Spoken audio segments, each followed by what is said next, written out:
Beghof is a French brand whose name is derived from the first letters of the surnames of their founders.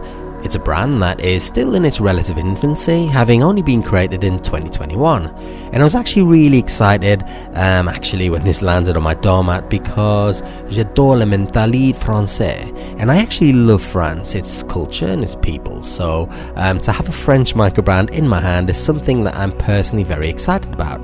And Beghof have variations of their product line, including the Jungle Star, Skull, Open Dial, and this, the Blue. And don't forget to take a look at their website, as there are further variations in designs within those respective product lines.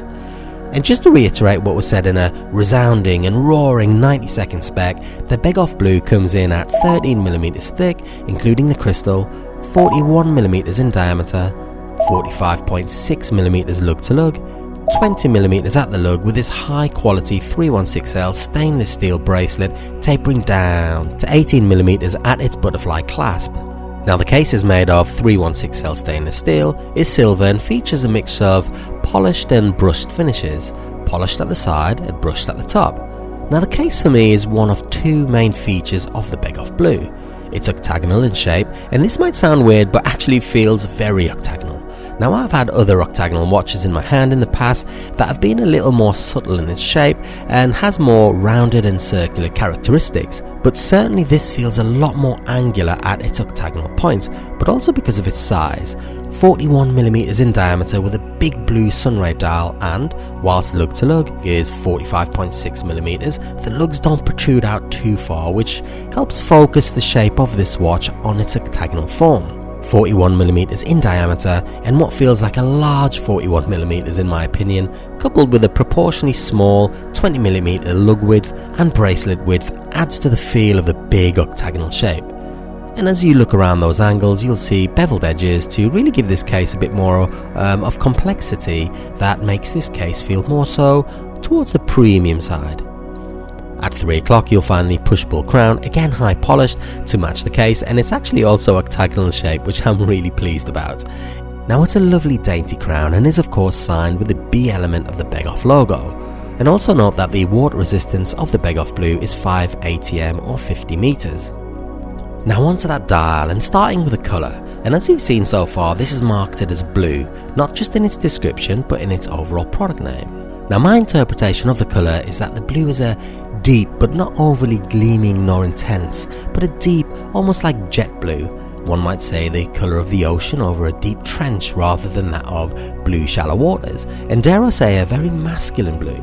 It's a sunray blue, subtle I must say, but sunray nonetheless, and overall it's a rather nice colour.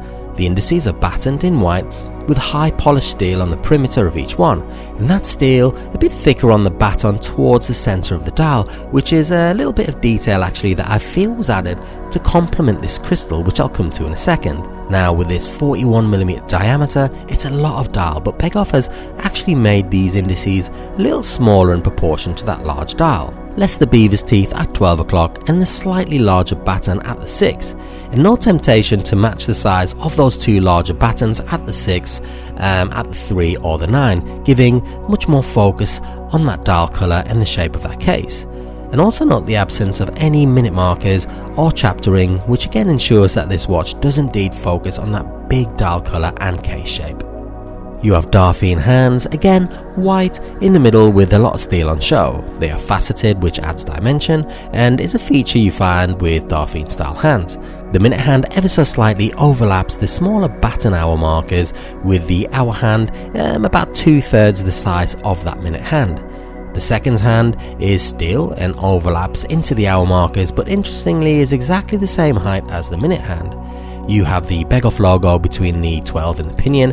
Now I must say that the logo looks like that of a standard serif font, but a little different to that of the logo on their marketing, in particular their website and their packaging. I can perhaps see why they did this. They obviously have a very clean cut and symmetrical aesthetic in their design ethos, so perhaps the addition of the original font onto the dial may have unbalanced it somewhat, what with the protruding tails of the B and the H. But I don't know, for me personally I would have loved to have seen their marketed logo on the dial of this watch. The Above the 6 is the MJ03 statement, which is the true product name of this watch. The blue belongs to the MJ product category, and 03 is the blue variant of this category. Perhaps from a neutral point of view, a more generic statement above the 6, like the automatic statement, would have been a bit better, rather than what is essentially product coding.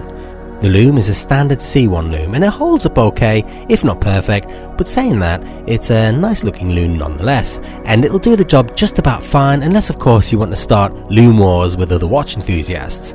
As ever, there's not much more I can say about the Lume, which, as you can see, speaks very much for itself. Okay, so the crystal. Now this is a dome crystal and contributes to the original look of the MJ series. It's K1 mineral crystal and machined to take on this top hat style shape. From the face, that sharper slope on the outside of the crystal almost acts like a chapter ring, oddly enough, and giving the hour markers a bit of a setting. And that crystal, about 5mm from the case, flattens out with a very distinct circular shape forming at the point in which it flattens out. I mentioned that for me the case is one of two main features of the Beghof Blue, and this, the crystal, again for me, is the second main feature. You have this angular shape of the case, and now this top hat style crystal, which really adds to the sharp shape of the overall watch. The circular element of that crystal also really complements the sunray effect of that blue and almost acts like a magnifying glass to that effect. I remember taking it out of the box for the first time and thinking that the shape of the case and the crystal were really the two instant standout features of this watch. The bracelet is 316L stainless steel, 20mm at the lug, and feels a little on the thin side given the size of that dial. You have H-links polished with the center links brushed, and it all tapers down to 18mm at the butterfly clasp. And I quite like that it's a butterfly clasp, which traditionally isn't my favourite style of clasp, mainly due to the inflexibility of micro adjustments, but I actually like that this sports a butterfly clasp. The watch overall feels quite quirky, a bit different, and I'm glad they've not gone down the route of a traditional or conventional clasp when designing this watch. You have the logos embossed on the clasp too, which is a nice touch. The blue is also available with a blue silicone strap, which Beghof say actually works in perfect harmony with the colour of the blue dial, but I actually kind of prefer the stainless steel. Saying all that, I say this totally from a design point of view, but I'll go into comfortability in a sec when reviewing it on my wrist, as there are one or two niggles I'd like to share. The movement is a Miyota 8N24, 21 joules, 21,600 beats per hour, 42 hours of power reserve, hand windable hacking seconds, and is partially skeletonized mechanical movement of the 8000 Miyota series. Now I personally like it simply because there is no phantom or ghost date setting function, which usually plays absolute havoc with my OCD, so overall a decent movement in my opinion, and one that has a decent reputation generally. And that movement is contained behind this superb exhibition caseback. Again, it's no secret that I'm a big fan of exhibition casebacks, and I actually love the look of this Miyota 8N24. I like that the rotor is partially skeletonized too, and the caseback itself is bolted onto the case with 4 micro screws and has some specification dotted around the perimeter of that caseback. On my 7.5-inch wrist, it wears, well, what can I say, it wears okay. It's ever so slightly tighter than what I would have liked, but the micro adjustment of adding one more link just makes it too loose. It's comfortable enough and fits nice and snugly on my wrist, but that butterfly clasp just doesn't offer me enough micro adjustment. Saying that, it's not uncomfortable, simply one of my tighter wears. But I can forgive all that because purely on design aesthetics I actually prefer it on the butterfly clasp. I just wish there was a way to adjust it by the millimeter rather than by 3 or 4. In terms of how it looks, I actually rather like it. It feels very unique on the wrist with the combination of that heavy octagonal shape, the top hat styled crystal, and the deep sunray blue. And despite the brushed parts of the case and the middle links of the bracelet, it actually carries an overall feel of high shine, but I don't mind that whatsoever. 41mm by 45.6mm coupled with no chapter ring, a pretty non-existent bezel and minimalist dial design, and the 20mm lug width, this most certainly feels a lot bigger and bolder on the wrist. And thinking about it, the bracelet probably is its main letdown, and I kinda wish it was a 22mm engineered bracelet, but my opinion there is purely subjective. Now I wore it around a grey but rather cool Brussels for the time of the year, wearing a charcoal grey hoodie and shorts, and it felt good to wear as a daily casual, but most certainly this wouldn't look out of place as a dress watch or indeed in corporate attire. In terms of price, the Beghof Blue comes in at €390, that's around 335 UK pound sterling or 420 USD in today's market, with the same product variant on the blue silicone strap coming in at €20 cheaper or 16-17 squids, 20-21 US dollars. Value wise, I'd say that it really depends on how you look at it. One way to look at it is that it has a nice looking movement, but at the end of the day it houses a standard movement from the Miyota 8000 series. The crystal isn't sapphire, and the bracelet leaves much to be desired in my own personal opinion, so perhaps 400 plus USD is very much on the high side. Or one could look at it and say, well, this has a very, very distinctive case, if not unique, with a mineral glass that has a shape to it that is again very distinctive, with a beautiful blue sunray dial that catches the light beautifully, all of which gives you a very nice alternative to your microbrand collection.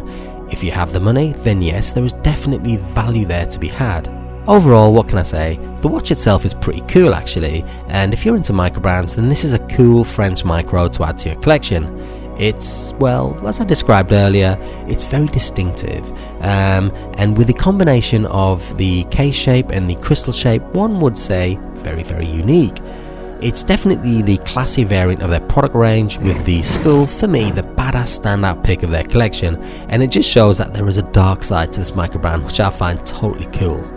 Price may be a bit of a hurdle by plenty who want to take, for want of a better word, a punt on a little known brand from France, but I think that if you can afford it, then it's a punt worth taking. Yes, I know I'm biased to microbrands, I kind of admit that I see the beauty in them all, and I must admit most micros, if not all, one way or another, make me feel fizzy inside, but I do try my best to be objective where I can.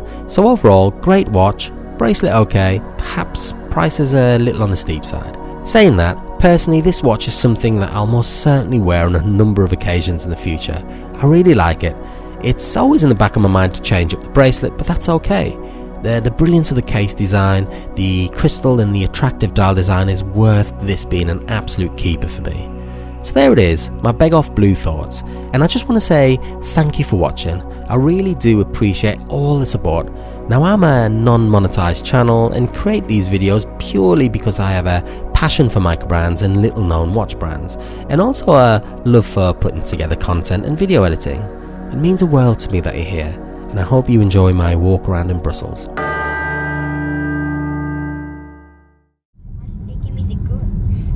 Well, hello, Brussels. After 210 yards.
it's just moving. You dare me to just jump in and grab?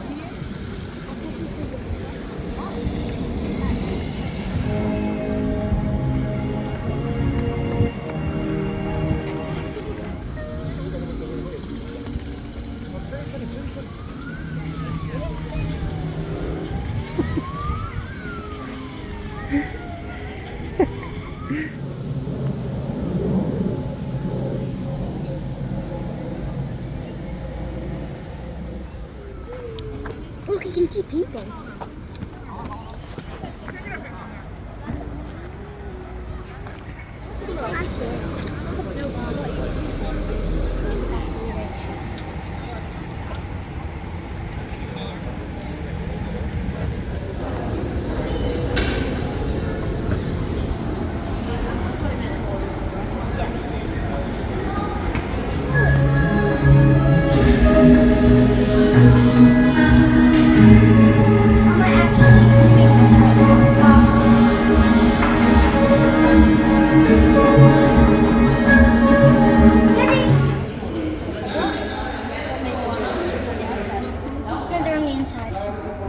Because people are breathing. What the hell? Oh my god.